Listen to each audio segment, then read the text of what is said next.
America's funniest home videos won't be seen tonight, so we can bring you a very special episode of The Gen X Files. Welcome to The Gen X Files. I'm Jim. I'm Adam. And today's another For the Stepdads. Oh, you're Forgetful old stepdads. forgetful old stepdads are here with their brain pills to... Jim just had a small stroke. I did. I was just like hot. I I think I'm going through the change. the hot flashes? Yeah, I think I'm Yeah, going through France. menopause. Yeah, starting that menopause. Okay, it's 30 minutes past the hour. Wah, wah. Well, Well, it is finally getting warmer again, which is nice. yeah, I don't like it. I prefer the cold weather. I love the rain. I prefer cold weather. I just don't want it as cold as it was last week. It was friggin' cold. It was pretty... Once again, Stepdad shows. Yeah, time for your weather update. We are legally required as old men to talk about what the weather's like here in California. Yeah. Look, we didn't get all those crazy blizzards that everybody else got. Yeah, thankfully. If it was blizzards in Southern California, then definitely climate change is real. It's not global warming when it's cold. I brought a snowball in, don't you see? My folks got snowed in Oh, really? for Wow. like a week. They couldn't go anywhere just because it was... Yeah. And that's Texas. It was crazy. They, I mean, we had some good rains here, and it was, we had a lot of snow up in the mountains and stuff. Yeah. But yeah, just rain, which is good. We need rain, so... whatever. Avalanches. Yeah. Oh, yeah, a bunch of people died Yeah. in Tahoe. Yeah. Well, that's what you get for skiing. Yeah. You know, either you're going to hit a tree or get morphed by a avalanche. Morphed? Yeah, it's a new word I'm trying okay. to work into the lexicon. It's like Okay. being beefed or boofed. Like when you're skiing and hit a tree, you got Sonny Bono'd? Yeah, baby. Or JFK Jr.'d. Oh, well, I thought he died in a plane crash. Oh, he did. Yeah. But No, didn't- Sonny Bono hit a tree. But there was another person. There was, actually, now that you say that. Liam Neeson's wife died from getting... Oh, from that's hitting a tree. right. Yeah. Redgrave. Yeah. Something- Well, he upgraded because now he's dating Pamela Anderson. Pamela Anderson, yeah. Upgraded. I That's so forgot cool. that his wife died. Yeah. Yeah. From hitting a tree. That's I don't know. That's wrong. But at the same time, like, I'm happy that he's at least finding happiness again. Laughs a minute. Yeah. I mean, it'd be hard for me if my wife died hitting a tree while skiing to date anybody again. Especially a skier. Yeah. I don't know if Pamela I don't Anderson- think she is. Pamela? Pamela. Is that how you pronounce Liam it? Neeson calls her. Pamela, why don't you come over here, Pamela? Pamela, I've got a certain set of skills that I can, And one of them is not pronouncing your name correctly. can give you pleasure with my Irish lovemaking. Well, good for... It's an odd couple, those two. Yeah, I mean, but good for them. Whatever. It's like Martin Short and Meryl Streep. Although not an odd couple, but like, hey, good for them. Yeah, exactly. Poor Martin Short, by the way. Yeah. Jeez Louise, it's been been a horrible... Rough week. All right, so we're going to go from weather into dead people. Such an old man topic. It's like we're at the corner diner having our... Horrible. James Vanderbeek from Cancer. Yeah. Martin Short's daughter, Catherine, I think her name was. yeah. Catherine, who killed herself. And Robert Carradine. Robert Carradine killed himself. I did not know. You know how much I absolutely adore Martha Plimpton? Yeah. It's her uncle. I saw her post this morning. It was very sweet. Yes. And yeah, like she was the only one from New York. Everybody else was in L.A. And she loved Bobby, Uncle Bobby, as she called him. She's my number one crush now. She's awesome. She's Like, so awesome. The only way that I would break my my single... Your self-imposed my singleness? self-imposed incel singleness... not an insult, but single. Yeah, just single. Not an incel. Let's not put that out there. Would be for Martha Plimpton. Like I would 100%. If you're listening, Well, I don't think Martha. anything would really change. You guys would just hang out. we'd have the best time. Yeah. Should be definitely a downgrade for her, but for me, man, she's my dream girl. Yeah. She's awesome. I mean, it's funny because when I think of Goonies, Yeah. it's always Martha Plimpton that I think of. Yes. Yeah. And it's great cast, amazing cast, but she always stands out. A little sad to find out she's Nepo baby, but whatever. A Nepo niece. But she obviously hid it well enough that No. nobody knew. No, she's always been great. She's like I've always said, if you're a Nepo baby, whatever gets you in the door is fine, but once you're through the door, it's up to you. Yeah. Yeah. And she has had a an amazing career for 40 years. So Yeah, she's awesome. She's really awesome. And then I had no idea, but I saw her Facebook post, and it's really sad about Robert Carradine. I mean, I get it. You know, it's you get to a certain point where it just doesn't seem like it's like I don't want to spend years laying and dying. Like, so I'm just gonna be done. Well, I believe he was bipolar. And, And I think it just got to him, and unfortunately, a lot of severe mental illness ends in suicide. Yeah. And I get it. I mean, it's. You know, you think different. Everything is different from everybody else, and your brain is actively trying to sabotage you. Yeah. You got to get on medication, and the medication makes you feel not like yourself, and it's a horrible curse. And even not. I mean, because Catherine Short, she worked with people with mental health issues, and I think it just got to the point where it was too much. Like, just could not deal. The world is just so shitty right now. Oh, I get it. It's just bad. You know, I mean, there's an epidemic too with middle-aged guys our age that. And the third one that killed himself was a 25-year-old football player. Oh yeah, I think he played for Tennessee Titans or something, but he killed himself. It's just like, man, it just sucks. It does. It sucks. It does. Well, welcome to Super Bummer Patrol. As we now let's talk about natural disasters and. But go get your colonoscopies, people. Don't catch it early. You can. Yeah, I had a good friend from college who caught it early. Had it was like stage 2 colon cancer. Oh, wow. Caught it early. Went through the treatment. Took a year. She's scot-free now, clean. Nice. So go get your colonoscopies. Get your butt checked. Get your butt checked. You heard it here first, everyone. This is the one thing in fact, I just put in a referral for my second colonoscopy. Nice.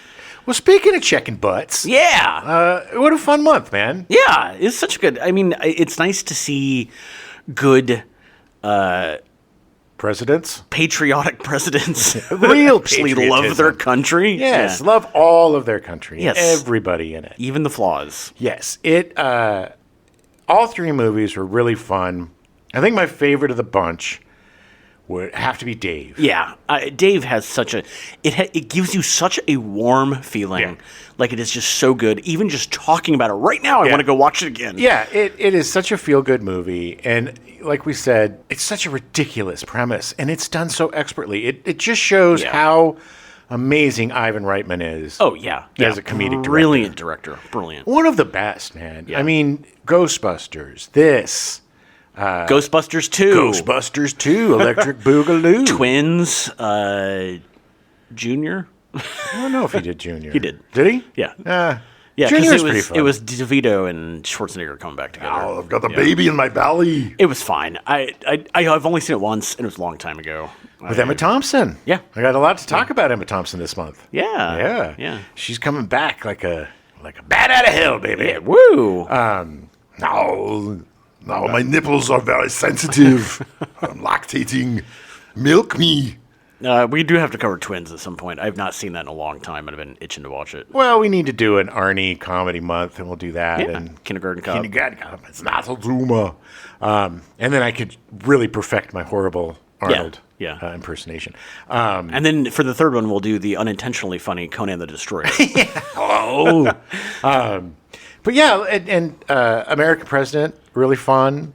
It's much more serious, but still great. It really comes down to the relationship between Michael Douglas and Annette Bening. Like, those two have such good chemistry, and they're such good actors. And watching them on screen is just amazing. Yeah, and also the chemistry between Michael Douglas and Martin Sheen. Yeah, and the supporting cast. You buy it. You just believe all of it. It's so good. It's like, I say, skip The West Wing and just watch this. It's a very truncated version of The West Wing.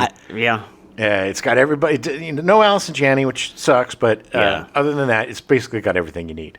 Yeah, it's funny because part of me kind of wants to. I've never watched The West Wing. Neither have I. I felt like it was like, I got enough politics in real life. Don't need to see it on my dramas. But I'm sure it's good. It baffles me that I didn't watch it. It is. It's surprising because you are I'm a recovering Politico. I used to love politics, but soured on it a little bit in the last 10 years or so. But why? I don't know. Why would that be? Just getting older, I think. Could it be the reason why we did this month in the first place? Yeah. Well, I mean, it's crazy. It is President's Month, and we did just have the State of the Union Yeah, literally yesterday, as of our recording, and look, hey, I'm going to say something positive. He broke a record. It was the longest State of the Union. Longest State of the Union ever. Next to his last State of the Union, which was the longest before that. And that's all I'm going to say. That's it. Congratulations on breaking a record. I'm not gonna give any kudos until he breaks the record that I think it was William Henry Harrison did, 3.5 hours out in the cold, which eventually killed him. Yes. Yeah. Or, doing a speech like Roosevelt with a bullet in his belly. Yeah. Yeah. Yeah. That's true. That's a speech, baby. That is a speech. That's patriotism, man. And then the fun, over-the-top, crazy 90s experience of Air Force One, which the more I think about it, the more fun. It is just a fun, dumb movie. Yeah. And that's okay. One of the movies I'm going to talk about that I watched is a definite, fun, dumb 80s action movie. And this is, it was indicative of the 90s. Yeah. Air Force One, and Harrison Ford was just so good. I'm surprised he didn't play the president more, probably because he didn't want to. Yeah, I'm sure he probably turned down a lot of roles. Sure. Look, every movie made from 1979 to 2000, every leading man role was probably offered to Harrison Ford for every single movie. I'm sure, yeah. And why wouldn't they? Can we get Harrison Ford? Well, I mean, by the time Air Force One, he had a pretty hefty price tag. So, and well earned, well deserved. Sure, of course. And I'm going to talk about him a little bit more in this show too. It's really funny because I realized after we did the episode that I think that of those like late '90s, mid late '90s, like action, like stupid action movies, or big dumb fun action movies. I Air Force One was always lower tier for me. Like it would if I wanted to watch that, like I would watch like Con Air or Armageddon. Yeah, Armageddon was a huge one. But like it was big dumb fun. But like this one, I just for whatever reason did not watch as often. Yeah, but it's fun. It was good, and I love Gary Oldman. Oh yeah, oh my god, he's so good. Well, they had talk about chemistry. The two of them, sparring was so much fun. So much fun. They made the mistake of trying to recreate that magic in Paranoia, and well, that movie you've never heard of, nobody's ever heard of, where Harrison Ford shaves his head and looks really weird. He looks weird. I have definitely never seen that. I think because there's always a story on a Harrison Ford movie where somebody either accidentally punches him or he accidentally punches somebody. Yeah. Like in Blade Runner 2077, he belted Ryan Gosling. Yeah. Accidentally. There's a great still photo of him realizing he punched him. Yeah. And I think in Paranoia, Liam Hemsworth, that's the one from the Hunger Games, right? Yes. Yeah. I think he accidentally threw him through a wall or something. And he's like, oh my God, I almost killed Harrison Ford. Yeah. And then, in that horrible Star Wars, the new trilogy, J.J. Abrams crushed his foot. With the hydraulic the door. Millennium Falcon door coming down. Could you imagine that you just crushed Harrison Ford's foot? And, he was in his 70s then. It's not like he was a young little whippersnapper. Well, he's been in enough crashes that he doesn't need any help getting hurt. No, he has to. I guess if you fly that much, you're going to have a few crashes. It's going to happen. I mean, plus, he's got like vintage aircraft and stuff. Yeah. Pre-checks, baby. Yeah. We need you around for a little bit longer. Yeah. He needs to keep going. Well, I mean, he's settled down a little bit with his current projects, so I don't think he's going to be getting hurt on the set of Shrinking anytime soon. My favorite story of him flying is when this Boy Scout got lost in the woods, and he's signaling, as Boy Scouts do. We learned to signal with mirrors. Yeah. And the helicopter comes down to rescue him. And out gets Harrison Ford. And he's like, holy shit, Indiana Jones is rescuing me. And there's another weird, just random shot in New York of Harrison Ford getting out of a cab and directing traffic. There was a problem. Weird. And he gets out and he's just directing traffic. Hey. And the person filming's like, holy shit, Indiana Jones is directing traffic. Hey, look, like Mr. Rock just said, always look for the helpers. And Harrison Ford is a helper. He just seems like such a great guy. Yeah. I hope nothing ever comes out. No. I nothing will. He's too good of a dude. Plus, he's made it 80-something years. Yeah, he's fine. Hopefully he hasn't been taking cruises to Epstein Island. Or I'm pretty sure we would know about that by now. Yeah, that's true. And especially given his politics. Yeah, strangely pretty left. Pretty much of a lefty. Yeah. But yeah, what a fun month. And so nice to see, as you say, presidents or fake presidents who absolutely do what is right. Yeah. One of the best parts of Air Force One is speech. Yeah. The Soviet Union and then the guys are like, well, you didn't talk about this. And it's the right thing to do.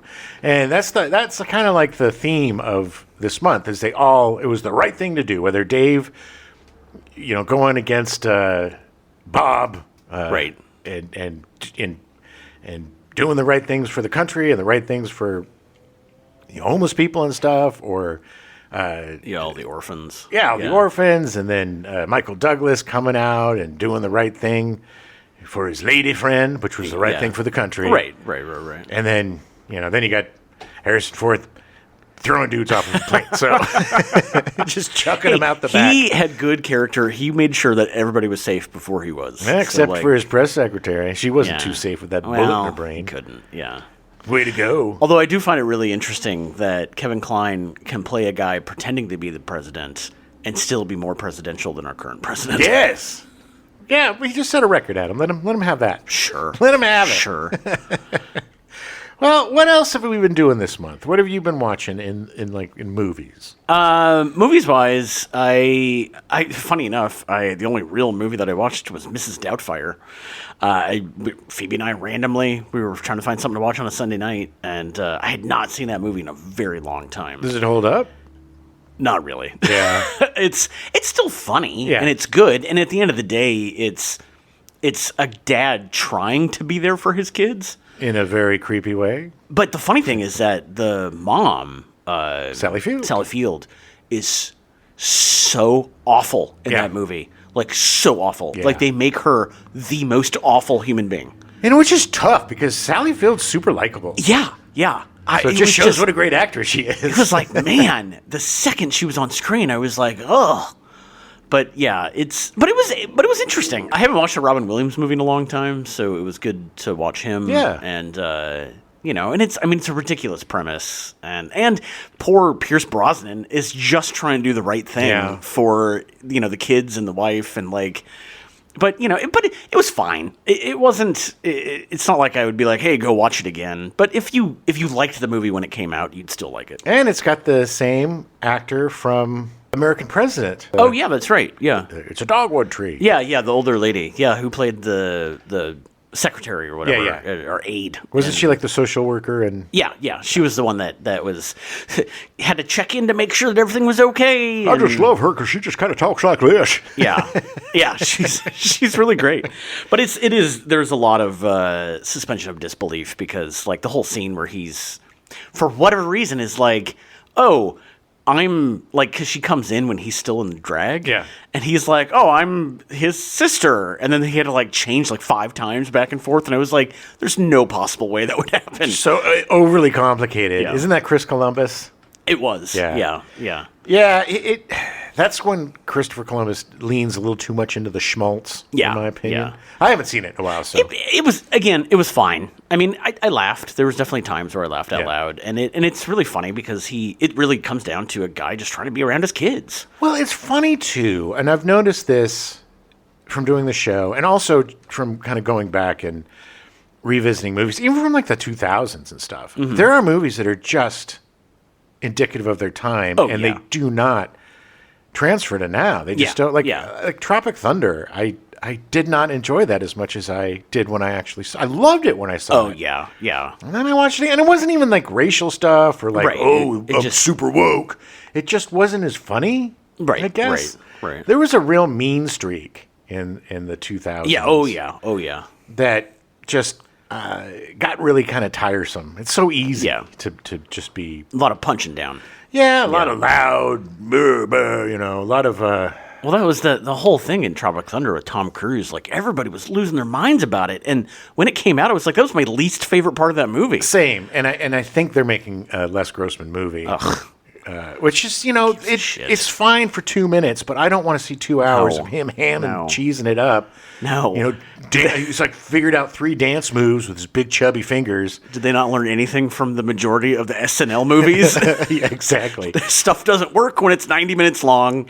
Well, there was one movie that we both did watch. Yes. Which was Predator Badlands. Yeah. It was really funny because when it started, it took me a couple days to get through it, which makes it sound bad, but timing did not work for me this month. But when it started, I was shocked by how much I did not like the movie. Really? The opening scenes with the predators and like the predator that we follow, I don't remember his name, Keck or something. Deck. Yeah. He has daddy issues, and it's like, I'm like, all right, like, I just don't care. I realized at that moment that the thing that always connected me with Predator movies was the human beings, right? And especially like the animated one. Mm-hmm. I mean, the fact that it focused on these people, and I like learning about the predators through their eyes. Right, like Prey was so great because the lead, she was amazing. Yeah. Amber Midthunder, I think. Yeah. But I just did not care about that. And once they got in to the planet and with Elle Fanning. Yeah, Elle Fanning. Like then I got in, and then the last hour was just nonstop, and it was great. Well, Dan Trachtenberg. Yeah. He really just like Jon Favreau with the Star Wars stuff, and he loves the Predator franchise, and he has ignited it into something completely refreshing and fun to watch. I loved Prey. I loved the animated one. Yeah, I don't remember what it's called. It's called Predator Toons. Freddy Toons. But in this, I totally understand what you're saying, but I since Predator 2 was pretty fascinated with the whole what is it? Yautja. The Yautja species. Yeah. So I wasn't as I get the kind of like daddy issue thing is a little. Honestly, it came off as being like, oh look, they're the like kings of the world of the Yautja, and they're having issues. Like I don't care.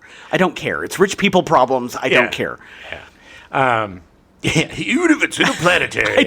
Honestly, that's how much I don't like those tropes. I get just it. Don't.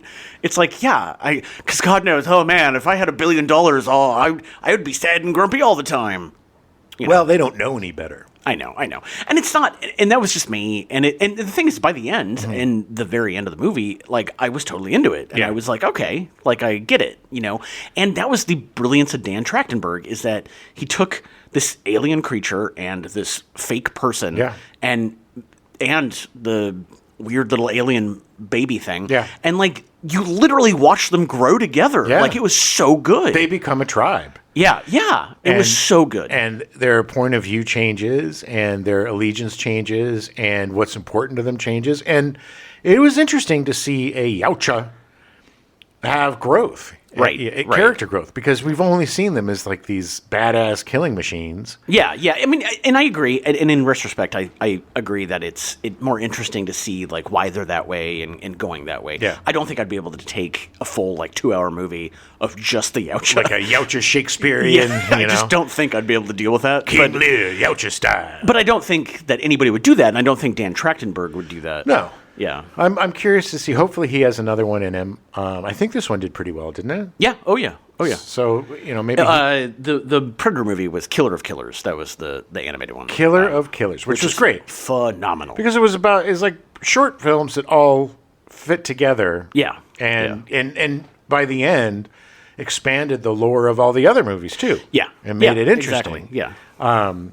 So I'd love to see another version of that.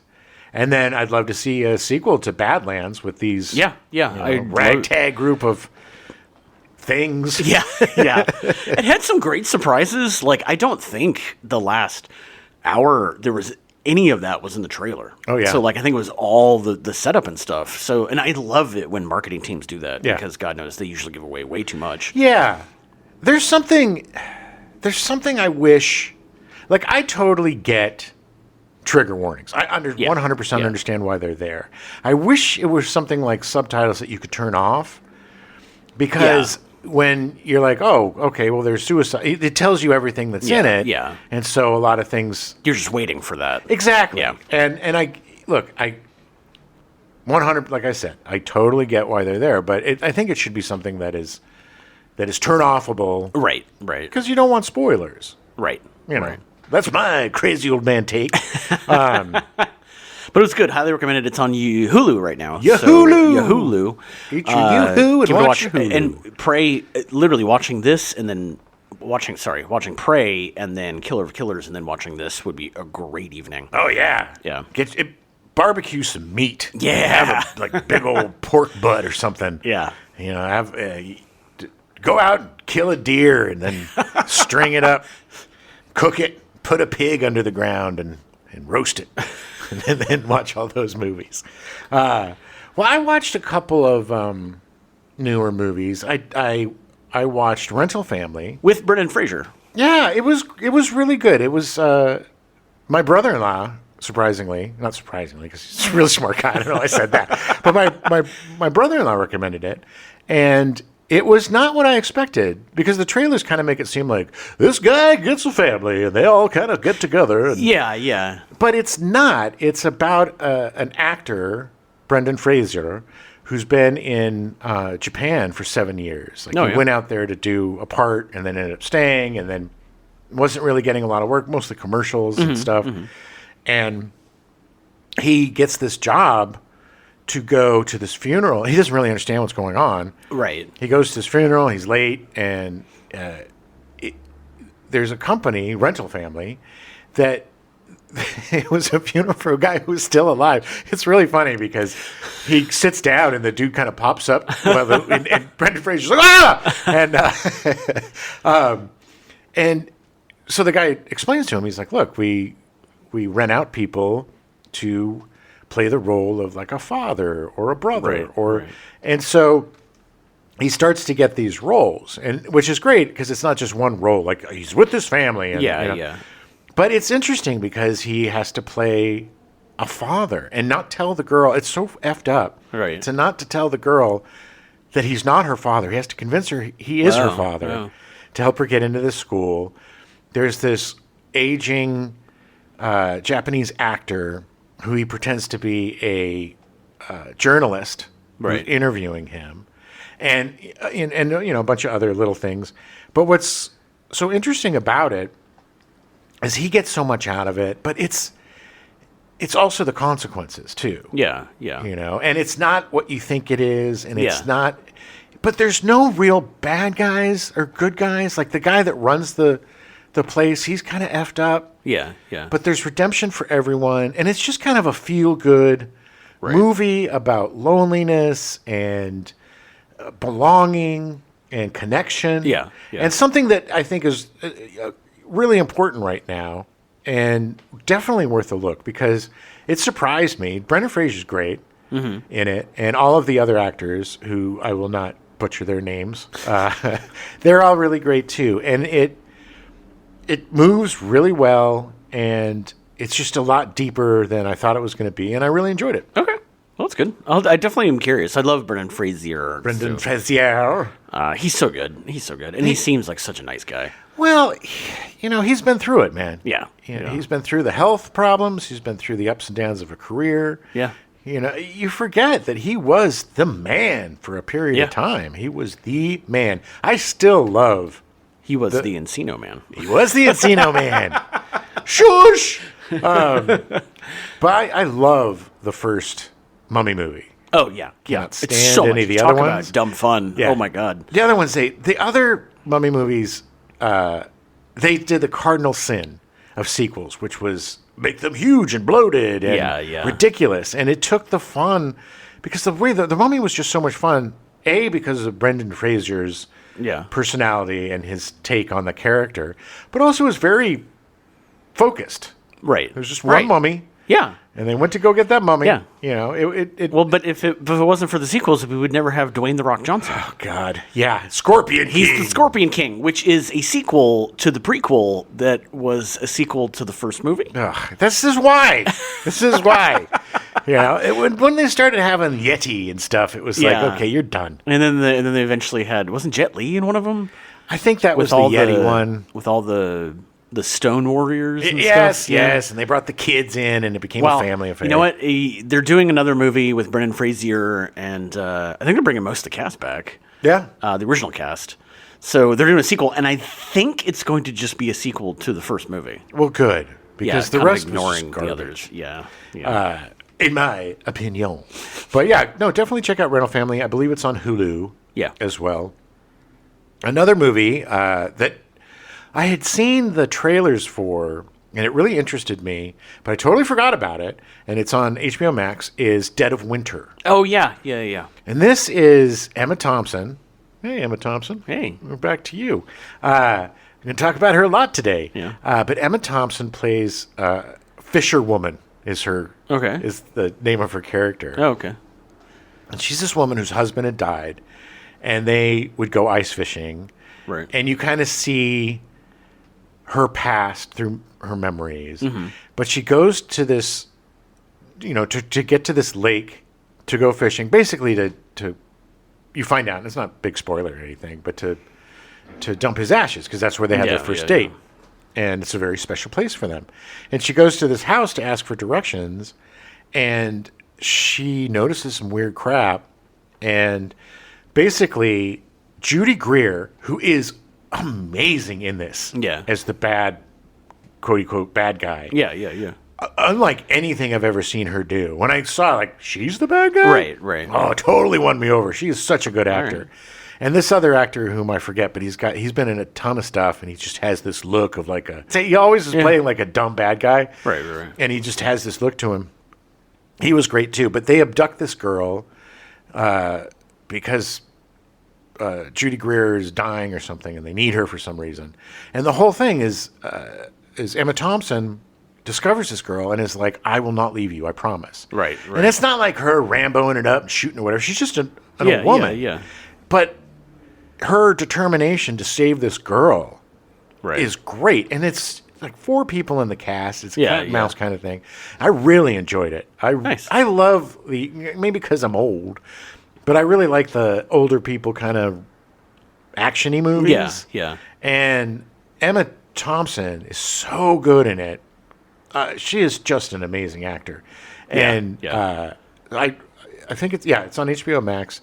I don't want to. I already said too much. Yeah, but don't it's spoil anything else. Definitely worth a watch. And if you're feeling hot, it's a good movie to watch because it just looks freezing out there.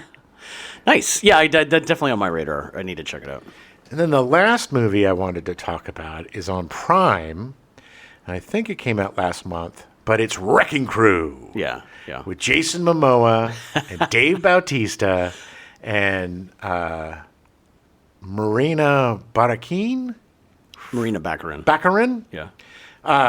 And I think the kid that played Spidey's best friend in the Tom Holland Spidey's movies. Okay. Yeah.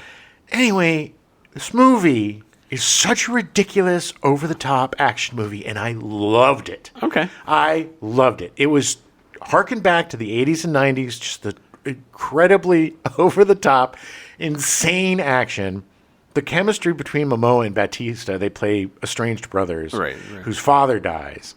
And so Momoa comes back to Hawaii. Mm-hmm. Really fun to see an action movie set in Hawaii, too.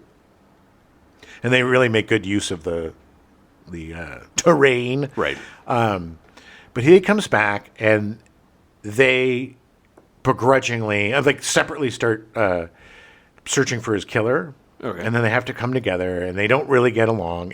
But it is filled with cliches and dumb bullshit. But it for some reason, I had the best time watching this movie. I love Dave Bautista. And Jason Momoa just seems like a totally fun, crazy dude. Yeah. And they come together, and they're both action superstars and they know how, from wrestling and all this stuff. They have this great fight between the two of them when they finally, butt heads to the point where they're, guys like that can't talk their feelings out without throwing a few punchies. Right.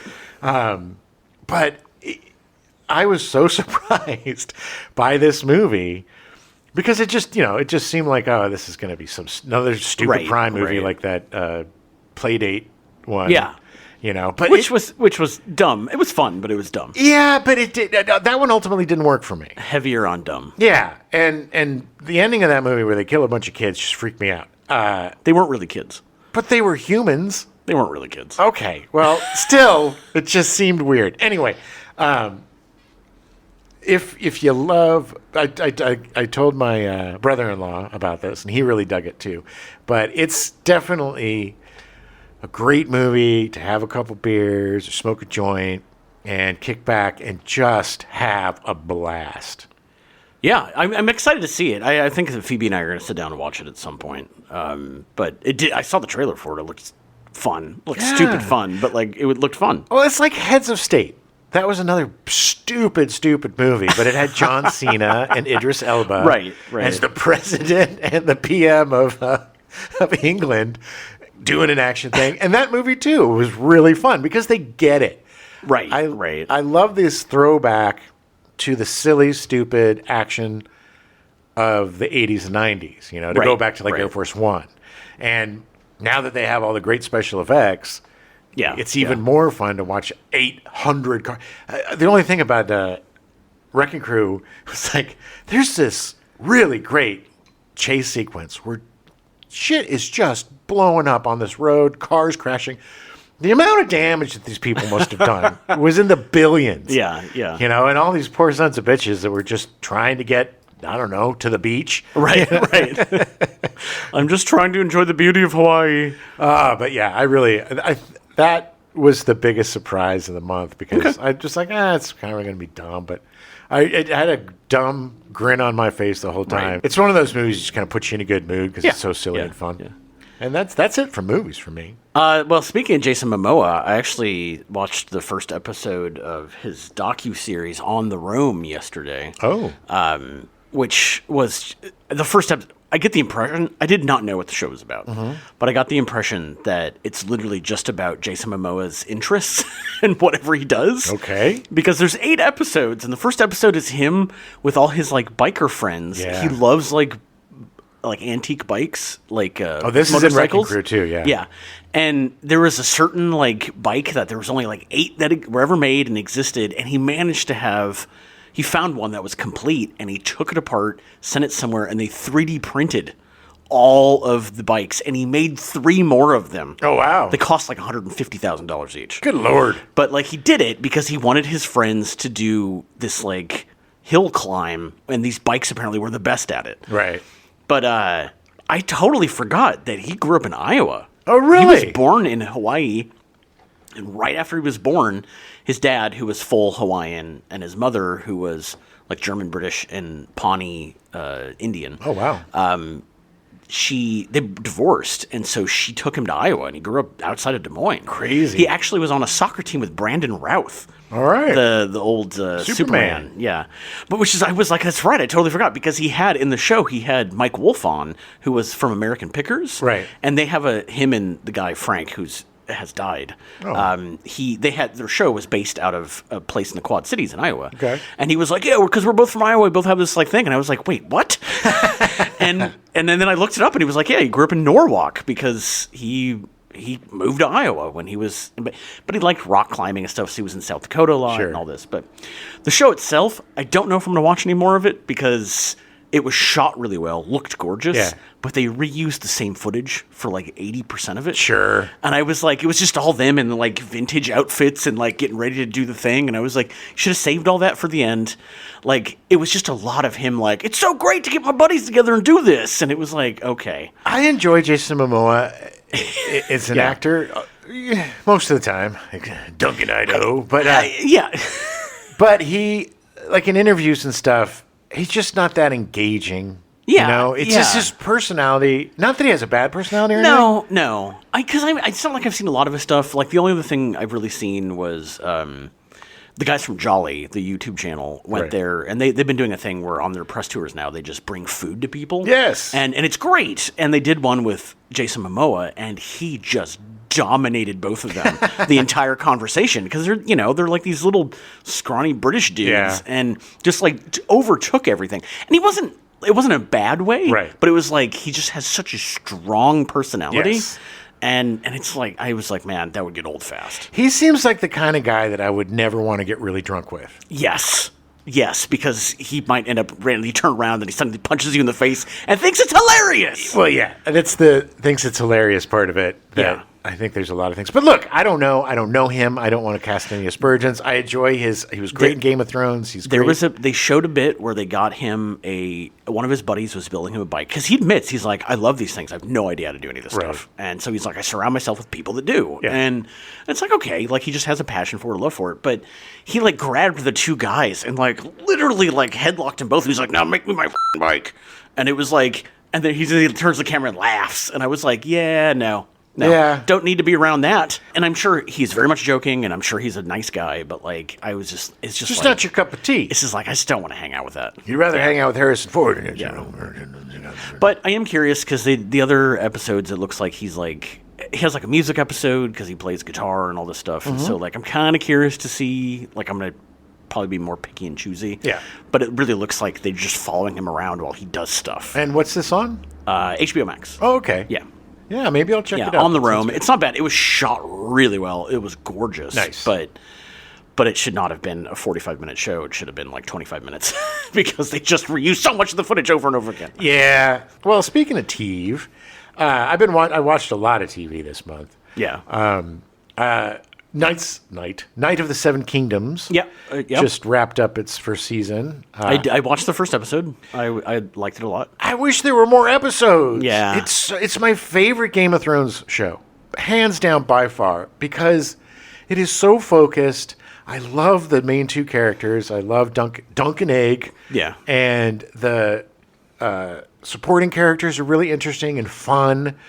And it has deepness to it, and it's got sadness to it, but it's more a celebration of knights and a celebration of friendship and of growth, and there's no incest in this one. I don't know how they got past that.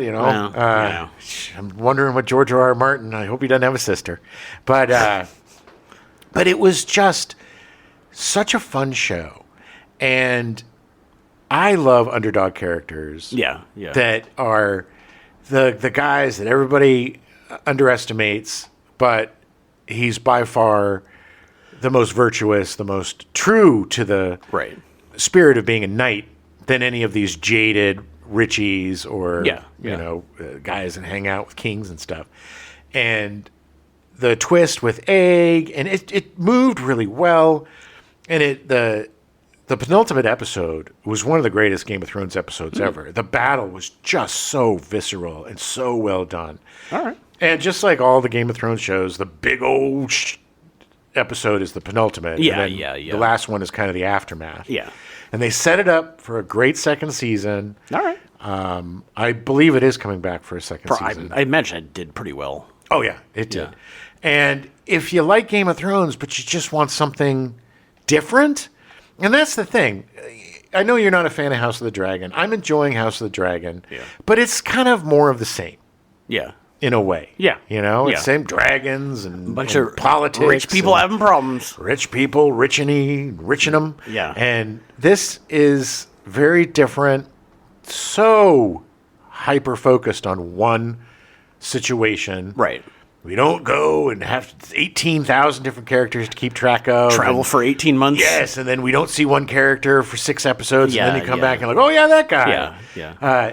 It was just hyper-focused, really fun, and in my opinion, the best of the Game of Thrones shows. And even if you're not a Game of Thrones fan, I think you'd like this. Yeah. Because you don't need to know anything about the Game of Thrones to watch it. No. And it doesn't... It totally fits within the world and within the series. Yeah. But it's separate unto itself and something that carves out its own niche and in a way that I think is superior to the other shows. Yeah. That's cool. That's good. Yeah, I liked the first episode a lot. I'm hoping we'll be finishing it, as we go. I heard he really pooped. I heard that was him really pooping. Really? Yeah. In that opening. I think I said that. Yeah, that's so gross. I would never poop on camera. Well, if you're paying me money, I probably would. Well, you do have your OnlyFans. I already get paid money to watch people watching poop. So They watch you step on stuff with your beautiful feet. Mostly my poop. Yeah. Oh. Yep. Two great tastes that take great together. Some other quickies. I've been watching Shrinking. Excellent. Yeah, I need to catch up. That show is so well done. The acting is impeccable. It's made me fall in love with Ted McGinley again. Oh, nice. He didn't ruin this show? No, thank God. He seems so grateful and so, well, not grateful, but he just seems. I've seen some interviews with him, and the guy's been in the business for 40 years. Yeah. Oh, yeah. Doing from the Love Boat to Happy Days. Speaking of Robert Carradine. He was the show killer, but I think he was even on Welcome Back, Kotter. He killed that show. Oh, wow. But he was just this handsome, decent actor, very 70s. But his role is so... Everybody in this show, this is a gift to every actor on that show. Yeah. Because every character has such depth and is so well-rounded and is so human and is so three-dimensional that no matter the pairing or who's with who, it's always entertaining. Yeah. And you care about these people, and it's also a feel-good show, right? Which we need more of. You know, it's by the guys that made Ted Lasso, so of course, it has that feeling, and I adore Jessica Williams. She's like if I was 20 years younger, then it'd be her and Martha Plimpton. But I've loved her since The Daily Show. Yeah, she is so funny. And she's so good on this show. And her and Jason Segel and Kristen Miller from Scrubs. Yeah. Who is so great to see. I've always had a crush on her. Yeah. And her relationship with Ted McGinley. It's and they're going through, they got a son that just won't click. He won't grow up. And that could be done in such a dumb cliche way, but it's done in a really humanistic and realistic way. And watching Harrison Ford deal with his Parkinson's disease and the genius of bringing Michael J. the Fox into the show, and the two of them together is gold. Yeah. It's so much fun to watch Marty McFly and Indiana Jones spar on the screen. But I love this show. I love it. I hope it comes back for another season or two or three. I'm pretty sure they've already renewed it for a fourth season. Well, it's always number one on the Apple list of top 10 things. Yeah. So they'd be stupid not to. Plus, and Harrison Ford, man. And I know I'm the biggest fanboy of him on the planet. I'm surprised I don't have a tattoo of him on my face. Yeah, a giant picture of him on your back. My face on your face. Love him so much. He's doing amazing work. Yeah, he's doing some of his best work. And he considers some of his best work. And at 80 whatever years old. And it's if you're not watching the show, you're missing out. And all I can say is get yourself some Apple TV. Even if it's like a free trial. Yeah. After this season's over, get it, jam through the 3 seasons, watch a couple other things, and then get rid of it if you want. Yeah. Well, there's a lot on Apple TV you should be watching. So yeah. Oh yeah, Hijack was really good. I watched the first episode of that yesterday. Yeah. It was interesting. The first season, I haven't really gotten into the second season, although the last episode of the second season that I watched ends in a twist that I'm like, okay, interesting. Okay, yeah. So that it makes it less like, oh, he's getting hijacked again. This guy's got the worst luck in the world. It makes it into something more interesting than that. Okay. So I'm curious to see where it goes. Just some really quickies. The Pit's back. It's great. Yeah. Really enjoying it. I watched How to Get to Heaven from Belfast. Yeah. From the creators of Dairy Girls. So much fun. Yeah. 10 episodes, hilarious. These 3 women, there's these 4 friends that went to school together, and they had like this pact and got these tattoos, and one of them dies, in Belfast, I believe. And the other 3 go back, and they've been estranged from her. The 3 have been friends for a while, but they've been estranged from her for like 20 years. Oh, wow. So this weird mystery happens, and it's like, is she dead? Is she not? All this stuff. But also with extremely human characters. And done in a really fun way, and it's I think it's 8 episodes or whatever. Oh yeah, pretty quick. I think I jammed through it in like 2 days, but highly recommend that one. Okay. It's on Netflix. Strip Law on Netflix. Yeah, it was fun. I watched the first episode. It is definitely like old school crazy humor. Yes, but it's fun. Yeah, It's what's his name from Parks and Rec? Adam Scott. Adam Scott. You have Adam Scott. You have Stephen Root, who's always great. Yeah. And you have Janelle James, who's on Abbott Elementary. Oh, okay. She plays the principal. She does a voice. They're all very funny, and it's a crazy, dumb, over the top show about Vegas law. Yeah. Where Adam Scott's lawyer hooks up with Janelle James, magician. To create this spectacle in court. And win the cases, because it's not one on merit, apparently. It's one on who can entertain the judge the most. Keith David does a voice, yeah? Oh, yeah. Keith David plays... essentially the bad guy. Well, Keith David and Adam Scott's mother were partners. Right. And then she dies, and then he kind of screws the over. The opening is so great. Or if you're watching this commercial right now, you're fired. Yeah. It was so great. But if you like early Simpsons or just... goofy, crazy humor. It's very, if you were a fan of the first late night Conan show, I mean, it's Conan in general. Yeah. But like when he just did the weirdest stuff, like this is so right up your alley. And it's a quick binge. There are 20-minute episodes. You can jam through it in a weekend. It's really fun though. And I really enjoyed it. I've also... I started a rewatch of ER. Nice. Because of The Pit. Yeah. And it's fun, man.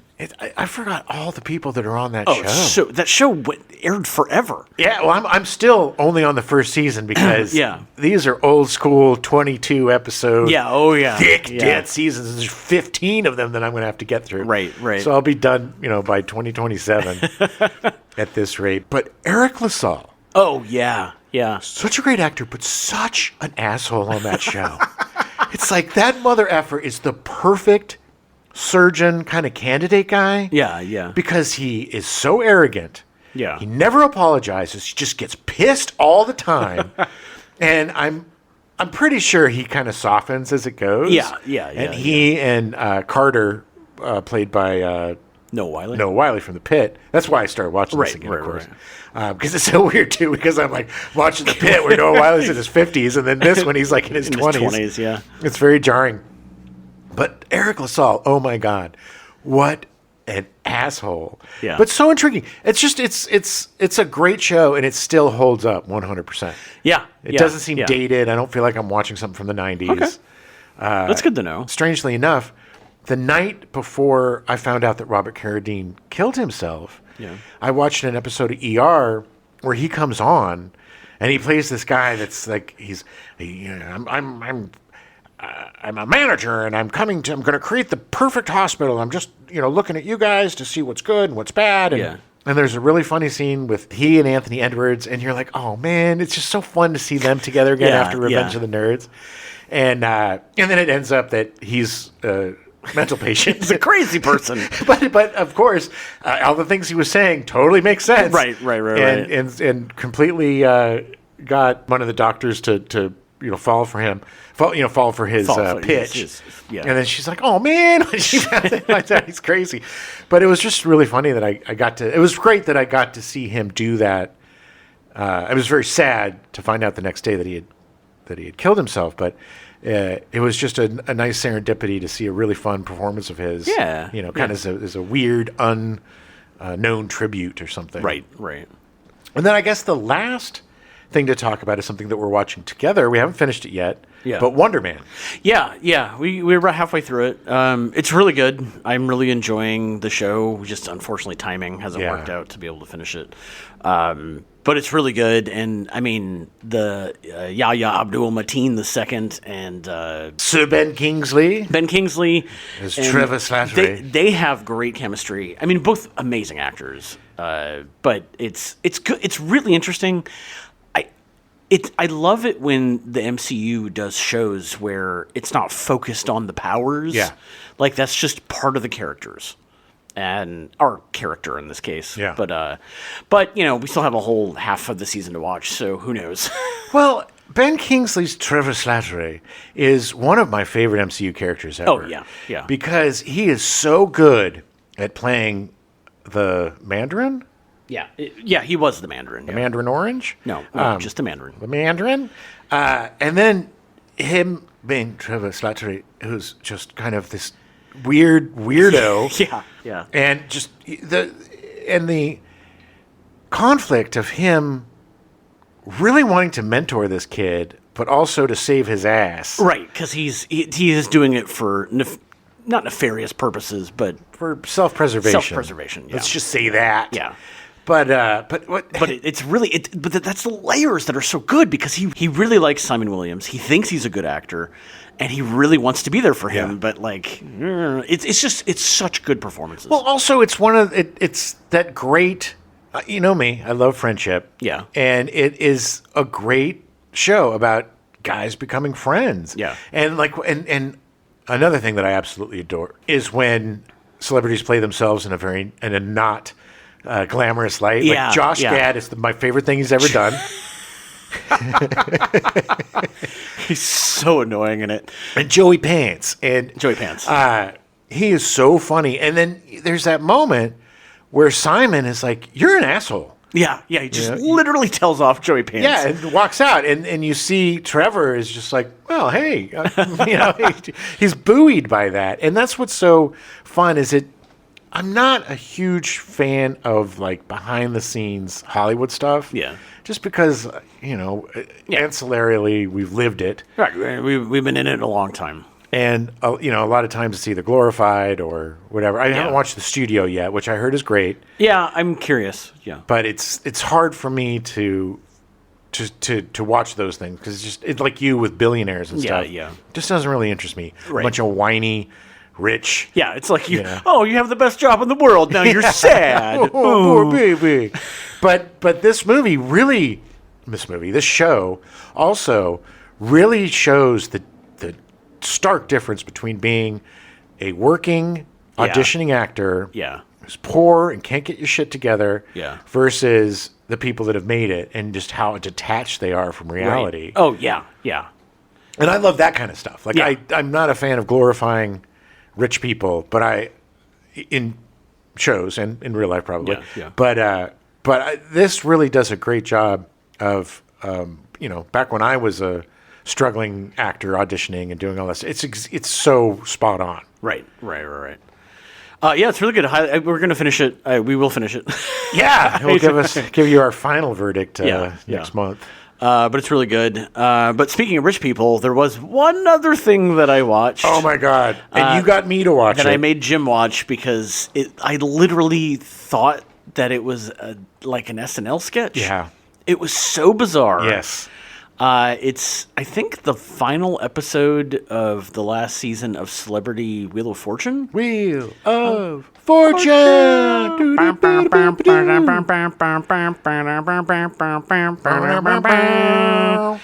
So this episode had Ricky Lindholm, Who's just adorable. Amazing. Also looks incredible because she's I think she's like 51 or something. Oh, wow. Like, yeah.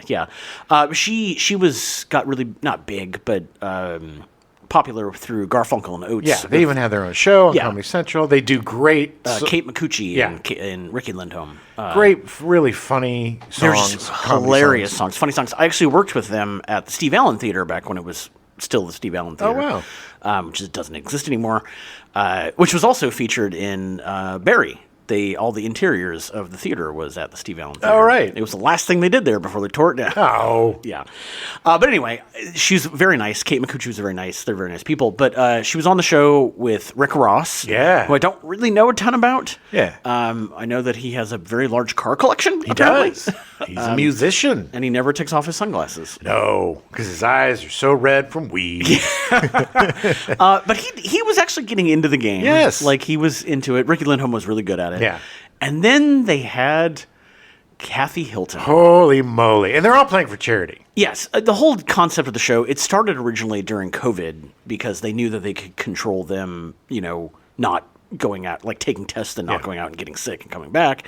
But they did it because they weren't making shows and they needed tax write-offs. Yeah. So there was a ton of these celebrity shows that came out because they just donate the charity. Everybody gets $30,000 minimum. Oh, wow. If you win more, then, more. But they all have their own charities, and it's great, playing for whatever. But, man, Kathy Hilton, I don't think she's done anything for herself in a long, long time. Well, yeah.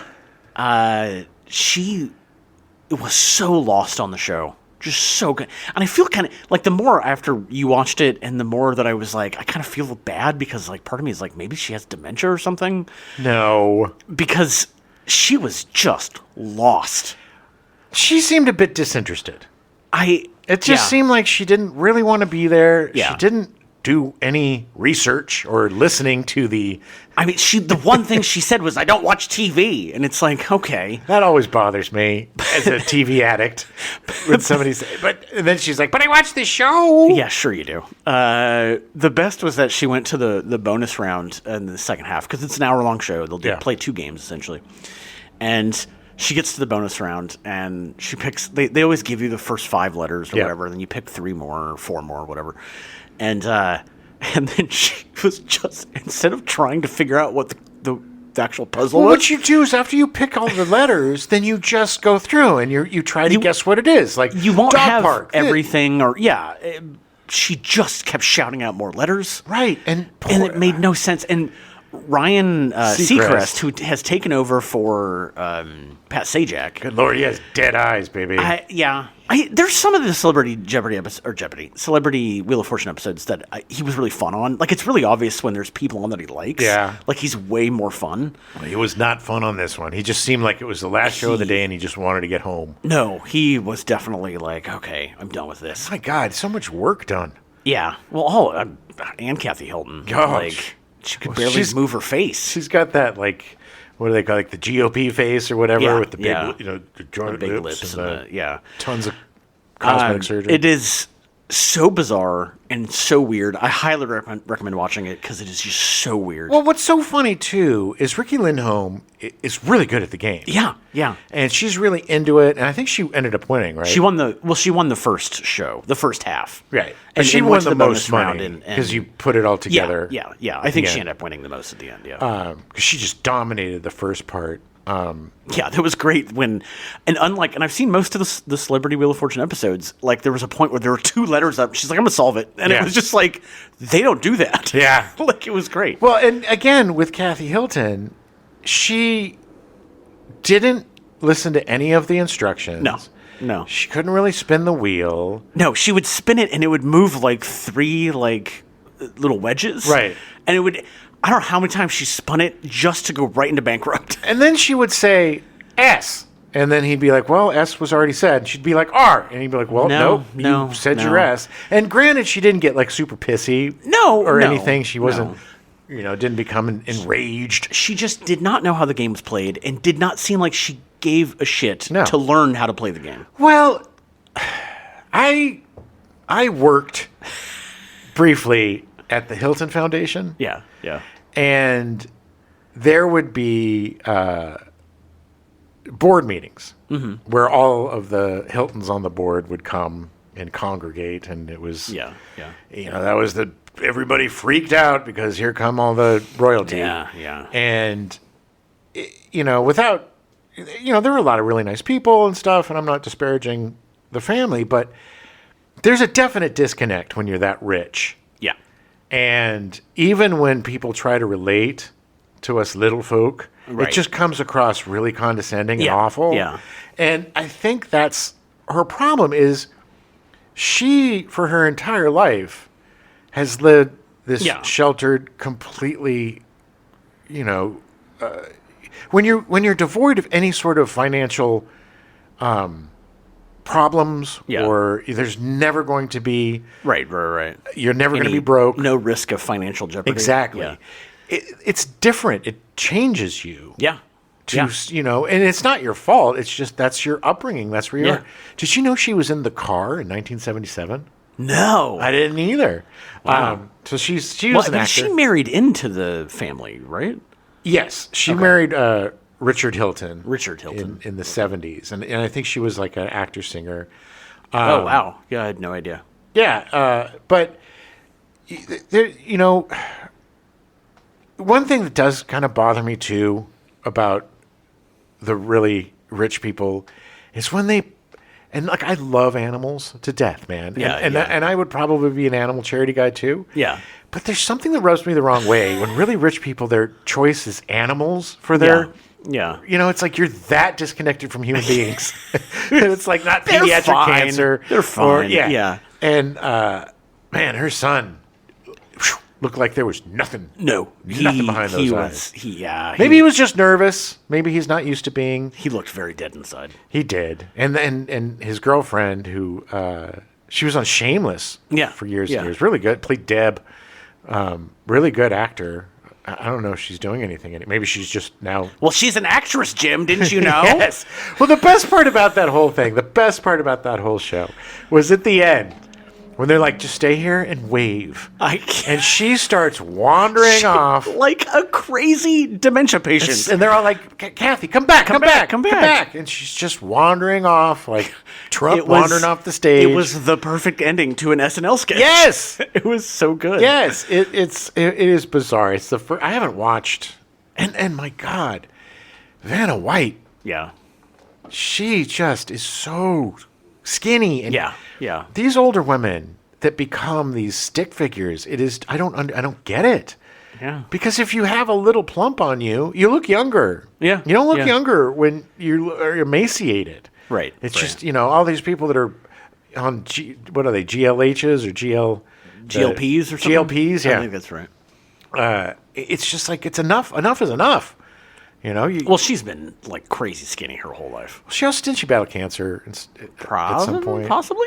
And she seems like a perfectly nice person. But what's really funny is like they kept trying to play up the fact that Kathy and her have been friends forever. Yeah, she was there when Conrad, her son, the vapid-looking Conrad, who was there with his girlfriend, she was there when he was born. Yeah.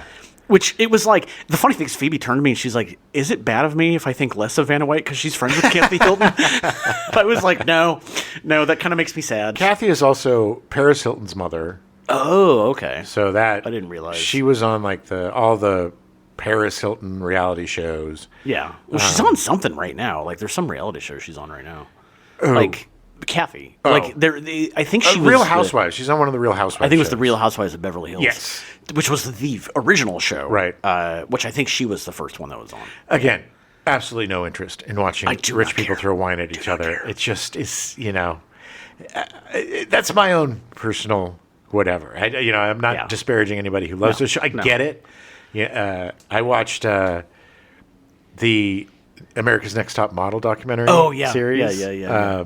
Because I used to watch that show with an ex-girlfriend. Right, and it's one of those shows. I was like, it's a stupid thing. Yeah. And then I got sucked into like 8 seasons of it because it's, it's formulaic and whatever. Man, that show was effed up. Yeah. So effed up. Entire Banks. Ooh, baby. Narcissist. Yeah. Sociopath. Yeah. It's sad. These kind of behind the scenes things where it's also easy to kind of, and they made that point in the show. It's easy to look at things from the past in the lens of today. Yeah.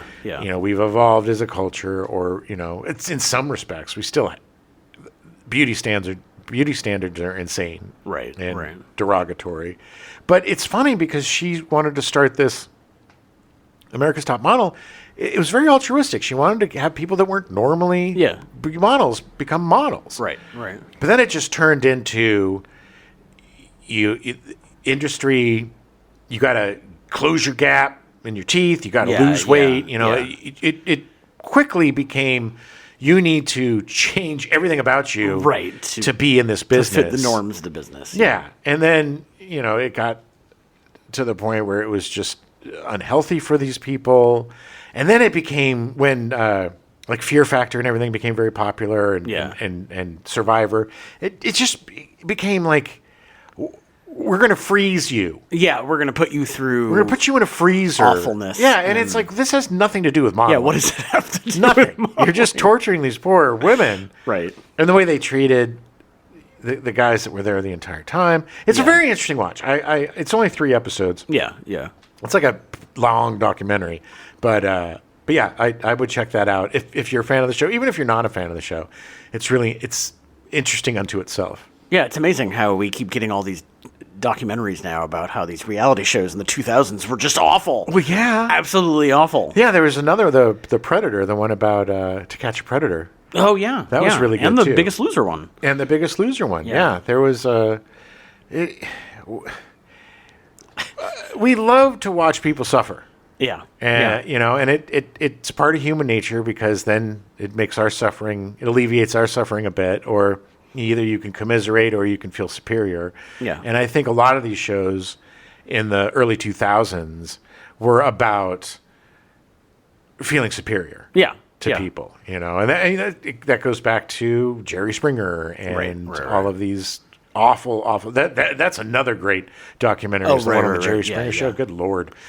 Well, to circle back around, that's why we have our current president. Yeah, reality show president. Yeah, broke a record. A record. Yep. Congratulations. Good work.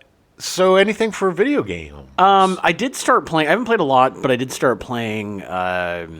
I couldn't find anything to play, so I started playing the Uncharted series again. Oh, nice. And I've only played the first game, I think, once. Yeah.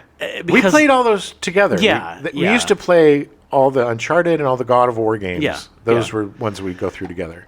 I totally forgot about, it's like about chapter 15 or 16 where there's suddenly these monsters. Yeah. And I was I had stopped the game right during a cutscene, and then didn't play it for a couple days, and then I started again, and suddenly there were monsters, and I was like, what did I forget? Oh, man. I was so confused, and then I got to the point yesterday where I got so frustrated with the ending of it, which I'm pretty sure I was on the last chapter. Yeah. I got so frustrated with the ending that I literally deleted it. I was like, Not only deleted it, but deleted everything else. Oh, because you were going to go I through also downloaded 4, Yeah. because I had the Legacy Collection, which had all the first 3 games.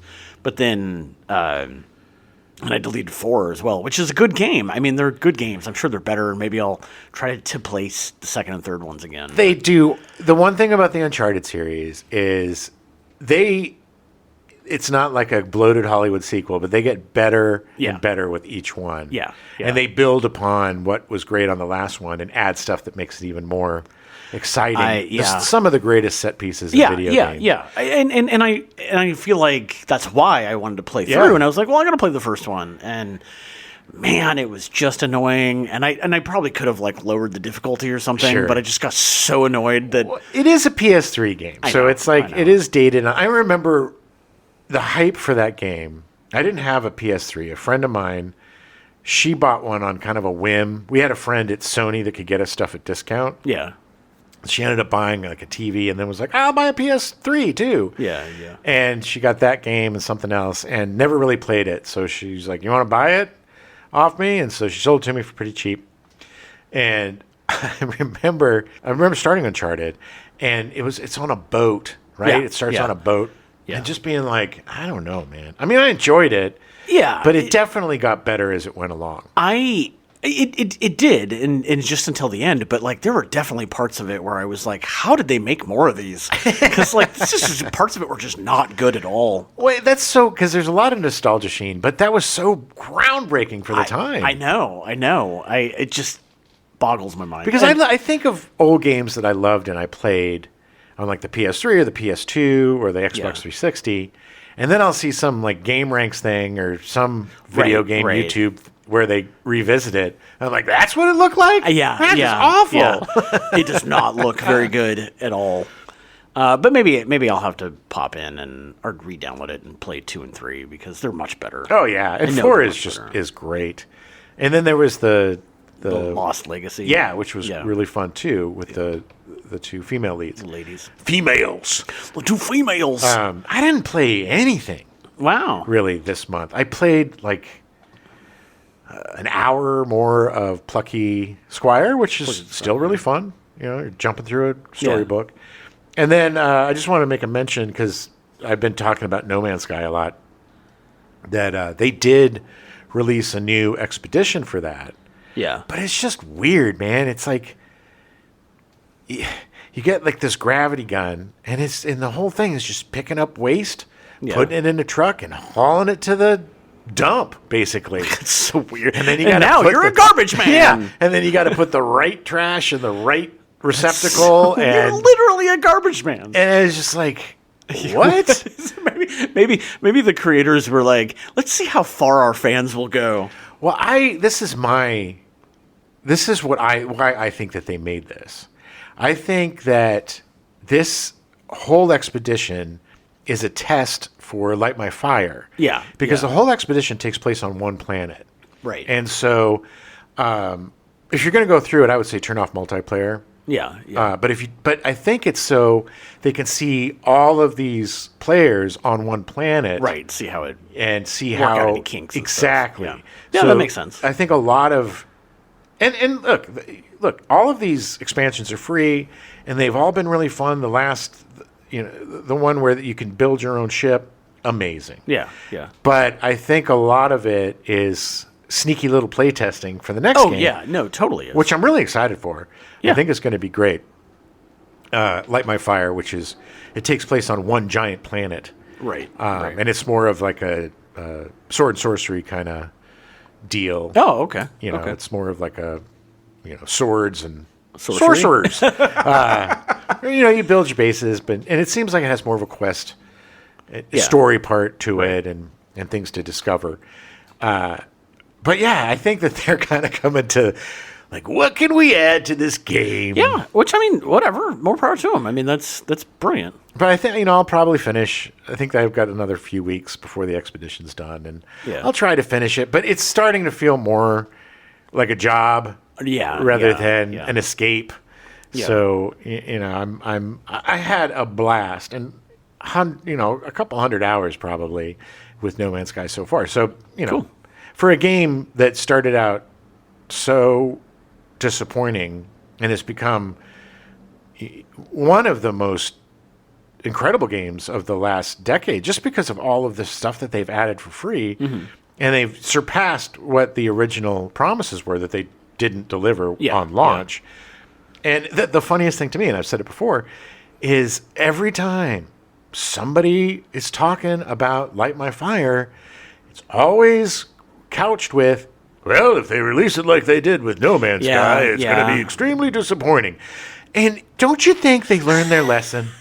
You would think so, yeah. I don't think Sean Murray is going to ever release a subpar game ever again. Right, because then it's like, you'd never live it down. No, no. This game will be delayed for years if it needs to be, because they're not going to do that again. CD Projekt Red is never going to release a game like Cyberpunk 2077 in such horrible shape. Right. Because they've learned their lesson. Right. The super duper hard way. Yeah. And both of those companies, their redemption stories are remarkable. Yeah. Cyberpunk 2077 it waffles between that and Red Dead Redemption 2 is my favorite game of all time. Yeah. And it was such a buggy mess when it came out. And I really love No Man's Sky too, because it's right. What they've done is they've just continuously added stuff to make it more interesting and more of like a space sim than some sort of adventure game or whatever. And it's not usually the type of game I play, and so that's a testament to how good it is that it got me for so long. Right. Insomniac did announce that they're releasing Wolverine in September this year. Very excited for that. And also, I don't know if you watched, not game related, but movie related, but they released the teaser trailer for Backrooms. Yes. The Kane Pixels. Kane Parsons is his actual name. But yeah, the movie, he got picked up because he did all this stuff on Blender, and it was amazing. We've talked about him before. The channel on YouTube, Kane Pixels. Kane Pixels, yeah. He creates these otherworldly it's called liminal space, right? Yeah. Where it's like these places that seem familiar, but there's something about them that is off. Very off, yeah. And he did some about like a abandoned mall and Yeah, some about a staircase that goes down into, and they're so unsettling in a way because it feels real, but not real at the same time. He did a very, very good job with Blender. Yeah. And being able to make this stuff on almost no money. To the point where he got a movie deal with A24. Yeah. And that's what's coming out in, I think, May, right? May, the end of May. Yeah. Which is like prime... I know. Summer season. It's probably going to get me back into the theater. I'm curious to see. I applaud this kid. And I don't know how old he is, but he's not even a kid to me. I think he's 20 or 21 now. Oh, that makes me sick. Yeah. Because his first backroom stuff came out when he was like 16. Oh, my God. But he hasn't released anything in a while because he's been working on the movie. Yeah. And there's so much stuff to see, if you go onto his YouTube channel. Yeah. There's tons of videos and stuff that, are kind of continuations of the same quote-unquote story. Yeah, the two main are the backroom stuff, and then, which doesn't really have a story, but like whenever you're kind of like, I want to try something new. The one set in the mall actually is the one that starts with him going down the stairs. That takes 25 minutes or whatever. You see this kid, you don't see him. It's POV. This guy has his camera, and he's walking through this property, with trees and like fields. And he comes to this rock, and there's a staircase. Yeah. And the staircase goes down and down for and down. So long. It's like 3 videos worth of him just walking down. Yeah, it's just so long. But then he's in a mall. He ends up in a mall, and then that lasts for quite a while. Yeah. And it's super. The thing about it is that it's super deep because like he doesn't hold your hand. Mm-hmm. Like he presents the information and he presents the videos, and it's like some of them are 3 minutes long, some are 30 minutes long, but it's just like you have to watch it and kind of decipher it on your own. And the mall thing, there's like a bit of like reality infused in it because the mall that he kind of bases it on and that weird creature. It was a puppet. There was a puppet that's in it that was real. Yeah. The mall was real. Yeah. It was in Austin, I think. Yeah. It doesn't exist anymore. But he managed to find photos and video of that mall and then recreated it in Blender, and it was incredible. But that also ties into like how real it is and like what he's. Anyway. The guy's a genius. He's a genius, and his stuff is so engaging and unsettling. Yeah. And he's created a whole genre, and there's video games that are rip-offs of this. Yeah, I mean, it literally was, if you see a picture of, like, yellow wallpaper in a room with no furniture, is because of Kane Pixels. Exactly. Yeah. Yeah, no, that I'm very excited for. Yeah, it'll be really good. The one other thing I do want to mention, I read a book, I finally started reading again, which has been nice. Yeah. I read a book called The Hike by Drew Magary. It is one of the weirdest things I've ever read, and one of the most satisfying books I ever read. Oh, wow. It's just a guy who he sees somebody murdering someone and he runs away and he ends up on a path and essentially is told, stay on the path you live, get off the path you die. Oh, wow. And he travels on that path for a very long time. But the book is fascinating. It's really good. Drew Magary himself was fascinating. He was a journalist for Wired. Oh, yeah. Okay. And then on a whim was like, I want to know what it's really like to be on a reality show. So he got onto Chopped and won Chopped. Oh, wow. Even though he was just doing it for an article. Oh, wow. But he ended up winning $10,000. But then he must have really pissed off the other contestants. Yeah. But then he's released a couple books. I just got another one of his, the Postmortal, I think it's called, which is short and looks good. But I think it was his first fiction thing he wrote. But in 2019 or 2020, he had a brain aneurysm, almost died. Oh my God! And released a book afterwards, how about living with yourself after this traumatic brain injury. Right. It's fascinating. He's a fascinating guy. He hasn't really written a lot since then, but he almost died. But The Hike is really fascinating. I'm really shocked that they haven't talked about you it into a movie or a series or something because it's really good. They probably have. I haven't. None of the information I could find. Interesting. You got me back into reading. Yeah. For Christmas, you got me the End of the World as We Know know it? Yeah. Which was a book of short stories. Book of short story. Yeah. A book of short stories written by different authors that were set in the world of Stephen King's The Stand. Yes. It was great. And it was the perfect way to get back into reading because I could just read a short story or two every night. Yeah. And it was, like 800 pages. Yeah. Got through that. And then I reread all of the Bachman books. Nice. Which are so good. Even Rage, the one that has been, by Stephen King himself, stopped publishing it. Yeah. Which I think it's time to bring it back. Reading it again, it really doesn't have much to do with school shooting. Right. It's a lot deeper than that. But all of the stories of the Bachman books are just stories about desperate people doing things in desperation. Yeah. And it just not working out. Right. But The Running Man, the reason why I started reading it again is because we watched The Running Man.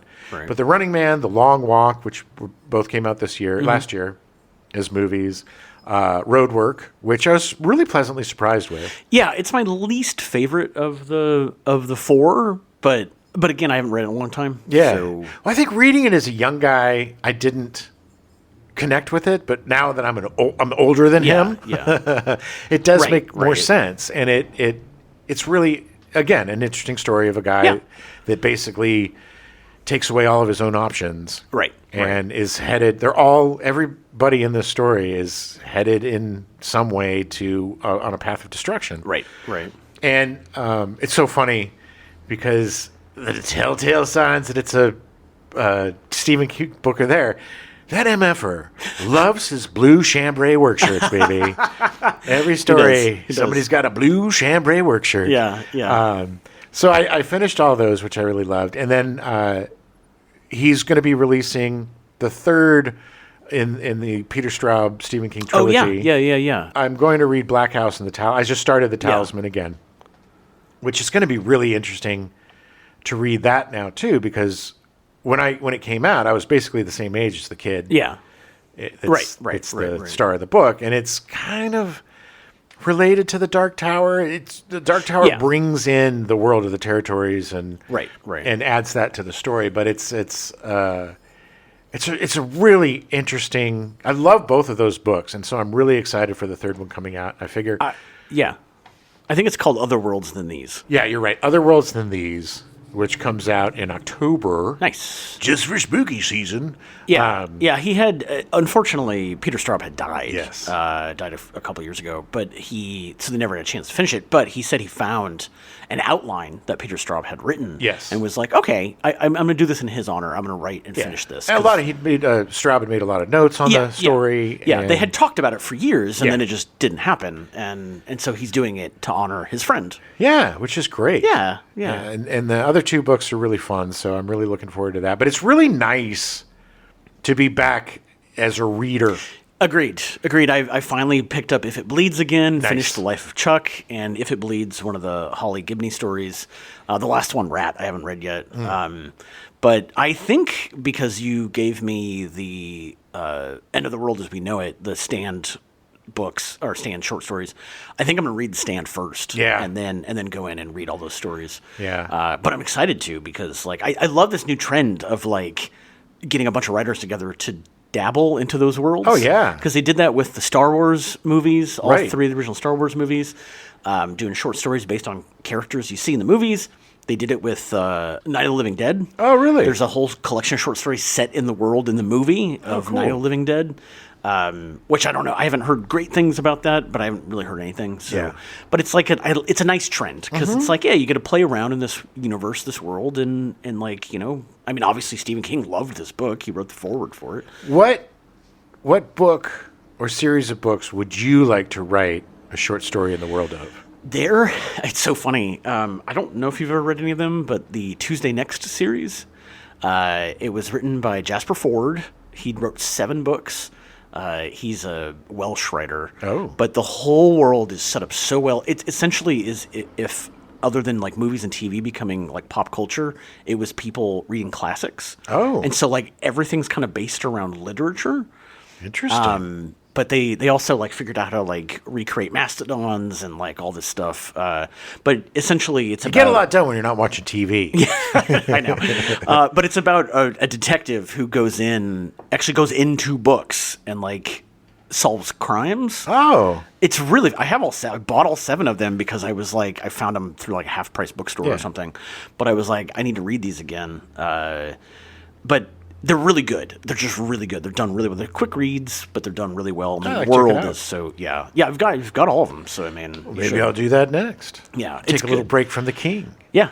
It's good. It's really, they're just fascinating. They're absolutely fascinating. And as far as I know, he's been writing other stuff, but he hasn't delved back into the Tuesday Next world. Oh. Yeah. I think, no big surprise, but I think it would be the Dark Tower. Oh, yeah. Yeah. I think it would be really fun because that world is so rich and filled with so many different aspects to it. I think that would be very cool if somebody did that, like they did with the End of the World as we know it. And they might, because that book sold really well. Yeah. So, I mean, it's very possible. Well, if you're doing that, let me write one. Contact us, genxfilespodcast@gmail.com. I mean, apparently they'll take anybody because they took Wayne Brady. His story was good. Yeah, which, I mean, he didn't write it totally by himself, but he's a fascinating guy anyway. Yeah. I mean, not pansexual. Not to poo-poo Wayne Brady. No, Wayne Brady's an amazing improviser. Amazing yeah. The bit he did on the Chappelle Show is one of my favorite bits on that show of all time. I just don't associate him with Stephen King's The Stand. No. But you know what? Hey, everybody's a fan, so whatever. Hey, and like I said, the story was really good. Nice. Well, I'm excited to get into it. I am excited to read more Stephen King because I do think I'm going to try to get through, before I get to The Stand, try to get through the other Holly Gibney stories. Nice. Which I think is Holly and then Never Flinch. Yeah. And then I think there's another short story collection or novella collection that I have that you gave me that let me borrow that I still haven't read yet. So anyway, but it's nice to get back into reading. Yeah. Well, your Stephen King stack is getting pretty high. Oh, no, I know. I'm trying to get through it. I'm trying. I really am. There's some really good ones. Oh, yeah. God, no, there's at least 2 or 3 others. Like the serial Institute? killer one. No, I read The Institute. Oh. The serial killer one, the guy that is chasing the serial killer. I don't remember what it's called. Oh, yeah. Billy something? Billy Summers? Billy Summers. Yeah. And then also the fairy tale. I haven't read that one either. That was really good too. Yeah, they're all sitting on my shelf. Yeah. Well, I'm going to try to get through those first before I get to the, rereading The Stand and all that stuff. So I think I'm going to be going to Texas next month, and I think for that trip I'm going to do the Buckaroo Bonsai. Oh, nice. Nice. That you got me last year for my birthday. Nice. But yeah, it's I feel very smart again now that I'm reading, even though I'm not reading any of the classics. No, but it's nice to be able to take that time and turn off the phone, turn off the TV, and just sit and lose yourself in a book. Just read a book and pet the cat. Yeah. It's perfect. Yeah. It's nice. All right. Well, we'll be back next week. Oh, yeah. Starting a brand new month. Oh, man. I'm so excited about next month. Spoofs. It's our spoof month, which essentially is a Zaz month. Yeah, we should just call it Zaz month. But all that Zaz. All that Zaz. That's perfect. All right. That's it. We've decided. All that Zaz. It's going to be great covering their first 3 features. Oh, yeah. With Kentucky Fried Movie, Airplane, and Top Secret. Kentucky Fried Movie, man. My sister went to see that in the theater. She's a little older than I am, and I was always chasing her tastes. Like, she was the tastemaker for me because she's my older sis, and she had great taste too. She's the one who got me into horror. Yeah, long-time listeners. She's been on the show and know how great she is. But I remember talking about that, and the one I specifically remember her talking about was the Institute for the Dead, or the Appeal for the Dead. Yes, with Henry Gibson. Was that? Yeah, Henry Gibson. Yeah, and the way she described it, it was just sounded so funny. And then I remember, I can't even. It is so crazy. I think I blocked most of that out. Yes, but it was Mad Magazine come to life, and Airplane. Oh my God, seeing Airplane was so bittersweet because the old man took me, and it was always the most embarrassing time of my life when I was in public yeah. with him, if he'd been drinking, and he was like, I remember the boobs came on, and he was like, up, Yeah, oh, like yeah, at the top, yeah. up, cover your eyes, and everybody in the theater was like, shut the fuck, and then Top Secret. The thing about Top Secret that's so great is Val Kilmer. You wouldn't think of him as so goofy, and there was a period with like that and Real Genius. That was he was just so funny. He had that deadpan thing down. Oh, he was so brilliant comedic actor, and like just the coolest dude. He just seemed yeah, so handsome, so cool, but also vulnerable and able to kind of poke fun at himself. And I'm just really excited. All these movies. I haven't seen any of them in a long time. Same. So well, that's not entirely true. I was asked to work on a stage adaptation of Airplane. Oh. Totally illegal. Like totally like not. And I started working with one of the writers, and it was the guy who was directing it had chosen me to work with her, and I was like, well, it just fell apart. I was like, nope. It would seem like it would be hard to do on stage. Yeah. It just the way she wanted to do it, it was like essentially just trying to put the movie on stage, and I was like, no, like we need to do more with it. You want to set it on a train. Yeah. Which they ended up doing it, and I mean, it ran for a while. Nice. So, but anyway, save it for the spoof month. I totally forgot about that till right now. For all that jazz. Yeah. All right, we'll be back next week. Get off my plane and get into my heart. Oh yeah, with shit, what's his name? Brendan Fraser. Yes, there you go, Brendan Fraser. And it's fun. And strange and Joey Pantaleone. Oh, Joey Pantaleone. Joey Pants. We now return you to your regularly scheduled programming, A Different World, already in progress.